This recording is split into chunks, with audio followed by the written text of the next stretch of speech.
Christmas ആഘോഷങ്ങൾക്കൊരുങ്ങുന്ന ലോകമെമ്പാടുമുള്ള യുവാക്കൾക്ക് സമാധാനത്തിന്റെയും സ്നേഹത്തിന്റെയും സന്ദേശവുമായി ലിയോ പാപ്പ.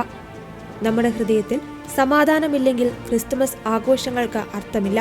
നിങ്ങൾക്ക് പിണങ്ങി നിൽക്കുന്ന സുഹൃത്തോ ബന്ധുവോ അയൽക്കാരനോ ഉണ്ടെങ്കിൽ അവരുമായി ഈ ക്രിസ്തുമസിന് മുൻപ് വീണ്ടും സംസാരിക്കുക.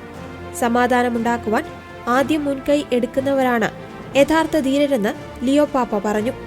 ക്രിസ്തുമസ് വെറും ആഘോഷമല്ല, മറിച്ച് ക്ഷമയുടെയും സമാധാനത്തിന്റെയും സന്ദർഭമാണെന്ന് ലിയോ പാപ്പ ഓർമ്മിപ്പിച്ചു. യുവാക്കൾ ഡിജിറ്റൽ ലോകത്തും സാമൂഹിക ജീവിതത്തിലും അനാവശ്യമായ മത്സരങ്ങളിലും ദേഷ്യത്തിലും ഏർപ്പെടാതെ മറ്റുള്ളവരുടെ നേരെ സ്നേഹത്തിന്റെ കൈ നീട്ടണമെന്നും അദ്ദേഹം ഓർമ്മപ്പെടുത്തി. ലോകത്ത് വർദ്ധിച്ചുവരുന്ന യുദ്ധങ്ങളുടെയും അശാന്തിയുടെയും പശ്ചാത്തലത്തിൽ സമാധാനത്തിന്റെ വിത്തുകൾ ഓരോ വ്യക്തിയുടെയും ഹൃദയത്തിൽ നിന്നാണ് തുടങ്ങേണ്ടതെന്നും അദ്ദേഹം കൂട്ടിച്ചേർത്തു.